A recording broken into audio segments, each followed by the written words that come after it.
el meollo. Fíjense, le pregunto a Arusi Hunda, fundadora del colectivo feminista Brujas del Mar, que Arusi han hecho un trabajo increíble.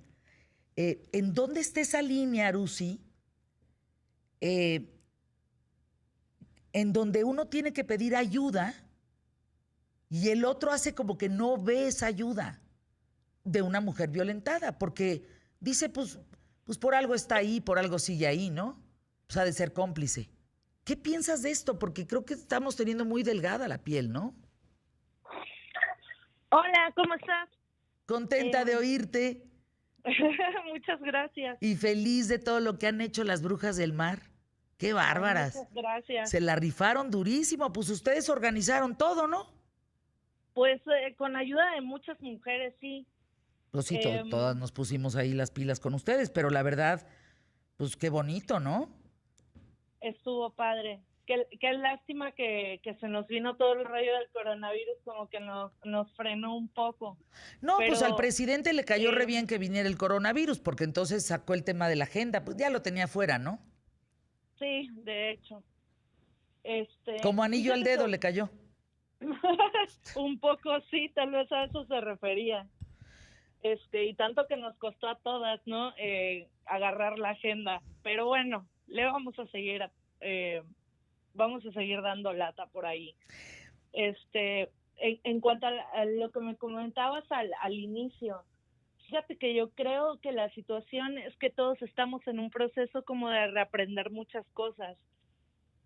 Yo creo que han estado naturalizadas muchas conductas y violencias y cosas discriminatorias y cosas por el estilo que nos estamos como que todos volviendo a adaptar al ver, pues, vaya, por ejemplo, algo que es una frase muy común es el de que la ropa sucia se lava en casa, y hay muchísimos dichos de este tipo que realmente naturalizan bastante la violencia y hacen que veamos la violencia contra las mujeres como algo que a nosotras o a nosotros no tenemos por qué meternos en esos temas, ¿no? Pues Y esto imagínate, viene obviamente terrible. del pensamiento de que de hace mucho tiempo en donde se creía que las mujeres pues eran de sus padres y pasaban a ser de sus esposos, ¿no? Y yo creo que de ahí surge justamente toda esta como cultura de eso es bronca de ellos y mejor no meterse porque pues es cosa de su familia o de pareja, ¿no? Y yo creo que estamos empezando ya a darnos cuenta de la realidad, que la violencia contra las mujeres es un tema de salud pública, es un tema que a todos nos concierne y que a todos nos afecta como sociedad. Entonces nos estamos empezando a involucrar un poco más, ¿no? Y ya como apagando estos discursos en que dicen que, bueno, que una mujer, si está con un hombre que le pegue, no lo deja, a lo mejor es porque le gusta, y cosas por el estilo, cuando realmente yo siempre me he preguntado, pues a quién le gusta que lo traten mal. O sea, yo no conozco sinceramente a nadie que le guste que lo traten mal. Y es de entender cómo es la psicología del agresor, en donde cuando tú ya comprendes que a una mujer le cortan muchísimos recursos justamente para no poder salir del ciclo de violencia, es que entiendes por qué tantas mujeres no pueden salir de él o necesitan muchísima ayuda para poder salir de él. A ver, yo creo, Arusi, por lo menos lo que me ha tocado vivir y teniendo un organismo como Retos Femeninos, ahora Retos Masculinos, con cientos de miles de personas que forman parte de estos grupos en contra de la violencia en la mujer y partiendo también que un hombre es educado por una mujer.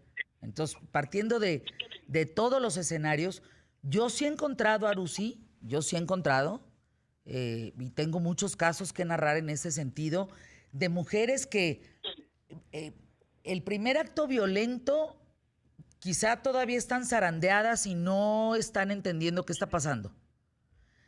Pero después de 10 años de lo mismo, ¿no te parece que hay una complicidad en ese sentido? O sea, ¿no tendrían No, todas las fíjate que mujeres que me escuchan que tener muy claro que eso no está bien? Fíjate que incluso a nosotras, por ejemplo, nos han llegado varias mujeres a escribir, no tanto como en un tema para que nosotras publiquemos sus casos ni tal, ni Ujú. como para querer platicar con alguien acerca de lo que han vivido o de lo que viven, ¿no? La verdad es que yo creo que históricamente las mujeres nos han manejado con muchísimas responsabilidades y culpas.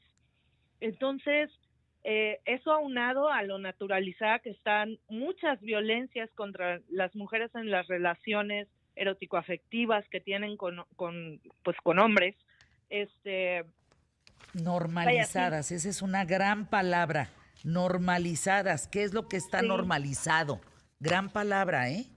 yo creo que es un rollo, por ejemplo, en donde incluso hay muchísimos focos rojos dentro de las relaciones que a través del feminismo vas empezando a conocer, ¿no? Y vaya, esto te lo digo a título personal, eh, que si te habla feo, de que si te ningunea, de que si hace bromas acerca de ti en frente de las personas como con una intención de humillarte, cosas por el estilo, y como que llega un punto en que tú sí piensas, bueno, es que él es pesado, bueno, es que está bromeando, bueno, es que yo estoy exagerando al sentirme mal por lo que él está haciendo.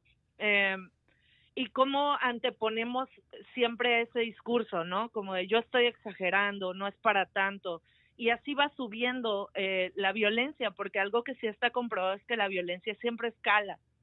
Entonces, si lo vemos en un contexto de a lo mejor una educación, una cultura en donde nos han enseñado a las mujeres a aguantar por los hijos, a luchar por el amor, él va a cambiar, échale ganas y cosas por el estilo, o sea, estamos bombardeados de esos mensajes en todos lados, de cómo la bestia se convierte en príncipe tarde o temprano por la magia del amor, ¿no?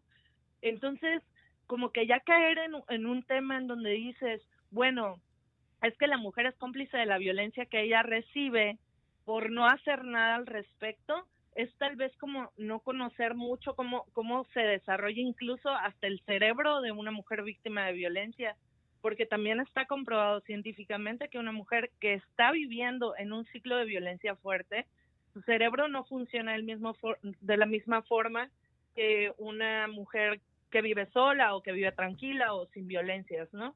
Y es que empiezan a manejarse con muchísima adrenalina en la cabeza, o sea, los químicos cerebrales las tienen en un estado de alerta constante y eso hace que no puedas como tomar decisiones muy racionales acerca de lo que está pasando, porque vives en estado de alerta, que es como una manera de que tu cerebro te está protegiendo de la Claro, violencia, por decirlo de es alguna terrible. forma.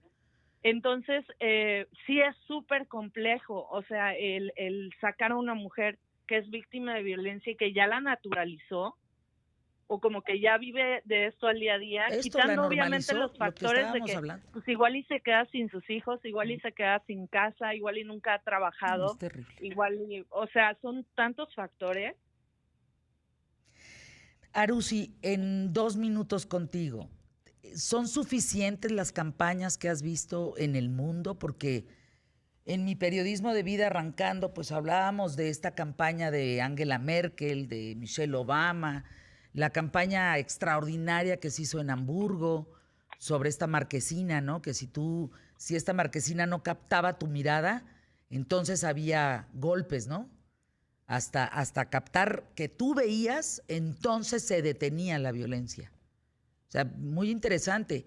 En México, pues, lo que ustedes, brujas del mar, empezaron, mis brujas adoradas, pues, a potenciar y que acabamos sumándonos miles y miles y cientos de miles de mujeres a una manifestación tan clara, ¿no? Ahí estábamos. O sea, ahí estábamos, todas, diciendo, ya basta. ¿Es suficiente? Yo ¿Ayuda? creo que, yo creo que no, o sea, yo creo que no, porque yo creo que más que hacer como campañas, que son útiles porque al final de cuentas la información nos permite entender más estas problemáticas y entenderlas es poder proponer y hablar de una manera asertiva, ¿no? Ujú. si bien son útiles las campañas informativas, yo creo que si no vienen acompañadas de rutas de acción, como que no hay una conclusión. Entonces, cuando vemos como campañas tipo como la de Cuenta hasta 10 o Onda por el No, no. estilo, en donde ni siquiera se está dando como una información acerca de qué va la violencia y no se está proponiendo realmente un plan integral de atención a víctimas, entonces pues ahí ya no, pues no sirve, es un mensaje muy vacío a mi parecer. Ahora, Aru, si hay una campaña, hay varias, eh, en donde, por ejemplo, hay una señal, ahora que se está usando el Zoom y que hablas con amigas, ¿no? O amigos, hay una señal que es levantar los 4 dedos de tu mano y eso significa que estás viviendo violencia. ¿Sirve esto? O sea, ¿acude a alguien a ayudar a una mujer que muestra esos 4 dedos? Mm, Pues es que yo creo que no, tampoco, porque por ejemplo una persona que no tiene información de cuáles son las rutas a seguir para poder ayudar a una mujer que está siendo víctima de violencia y está pidiendo auxilio de alguna manera, o sea, si no tienes esa información, entonces, ¿qué haces? Claro. Todo lo que pasa aquí en ¿Qué tal, Fernanda? Está Sofía, una mamá, ahorita, en este momento, escuchando el programa ¿Qué tal, Fernanda?, haciendo ejercicio con su hija Valentina. Y empezamos a hablar, Arusi Hunda y Simón Pablo Herrera, de esto, de que por qué quitar a la negrita Anja Meima, ¿no? Y entonces Sofía, que tiene más o menos mi edad, dice, yo estoy de acuerdo con Fernanda, porque, pues sí, o sea, estamos muy sensibles, ¿no? Todo nos pega. Sin embargo, su hija de 22 años dice, no, yo no estoy de acuerdo con Fernanda porque decir negrito es pensar que decir negro es ofensivo. Es como si a ti te dijeran, Fernanda es una conductora mexicanita. Y entonces yo me quedo pensando, es que yo creo que el sentido de la palabra, las palabras son muy importantes y pueden ser muy ofensivas, pero a mí no me ofendería que me dijeran mexicanita porque yo me siento mexicana. Si me sintiera chiquita mexicanita, a lo mejor sí me pega. Entonces, ¿qué no depende? Siempre en respeto absoluto de los derechos humanos. ¿Qué no depende de tú qué bagaje traes? ¿Qué piensan, Arusi? ¿Qué piensan, Simón, de este planteamiento maravilloso que hace una mamá y una hija? Sofía, que más o menos era un poco más joven que yo, 40 y tantos, su hija de 22. Esta discusión que ahorita, mientras hacen ejercicio, escuchando el programa, no discusión, o sea, pues qué maravilla que podemos adentrarnos en estos temas. ¿Ustedes qué piensan? ¿Tenemos muy sensible la piel? ¿Depende del otro? ¿Depende de cómo te lo diga? Porque bueno, también entiendo que si a mí me dices, vas y chingas a tu madre, y me lo dice un señor en la calle que no conozco, pues a lo mejor me va a valer gorro. Si me lo dice mi hijo, pues entonces digo, no, no, esto ya me está doliendo. ¿Qué piensan de esto, Arusi? Yo creo que a lo mejor es como un tema, no tanto de que estemos como muy sensibles, sino de que ya estamos muy receptivos, ¿no? Mm. De todo lo que puede implicar un mensaje que se ve inocente, por decirlo de alguna forma, o que no tiene intención, por así decirlo, de ofender a nadie. Sin embargo, cae en estereotipos, ¿no? Y los estereotipos que ya son como para definir a alguna persona racializada o a una mujer o algo por el estilo, sí son algo nocivos, porque a final de cuentas como que vaya, hay que romper con ese tipo de estereotipos y hay que liberar a las personas de las imágenes que los definen por una característica racial o por una característica física, ¿no? Y yo creo que más o menos va por ahí. A lo mejor en México no lo podemos percibir como algo racista, porque a lo mejor no estamos como acostumbrados a este tema. Incluso estaba leyendo en Twitter algo de que por eso Bimbo cambió el negrito a hacer un mito y cosas por el estilo, porque a lo mejor como mexicanos no lo vemos como se ve en otras partes del mundo, por ejemplo en Estados Unidos o en Europa, ¿no? En donde hay como más, bueno, que aquí en México hay muchísima población afrodescendiente, pero no hemos caído como en ese estereotipo, o al menos eso es lo que yo creo, aunque el racismo en México sí es todo un tema, ¿no? No, hombre, Pero somos bien racistas. sí, Somos la bien verdad que sí. despectivos, somos bien racistas. Peluceamos mucho a la gente. Bastante, porque aparte yo siento que viene así mezclado el racismo en México, a lo mejor viene muy mezclado con el clasismo, ¿no? Y no va tanto como de una etnia, sino más bien como una cuestión de clase y cómo lo asociamos con otras etnias. Pues yo te agradezco enormemente estar con nosotros aquí en ¿Qué tal, Fernanda? Te mando un abrazo, Arusi. Considérame aliada, ¿eh? Por favor. Claro que Considérame sí. aliada. Considérame una bruja del mar. ¿Sale? Claro que sí, muchísimas gracias, Fer. Un abrazo a todos.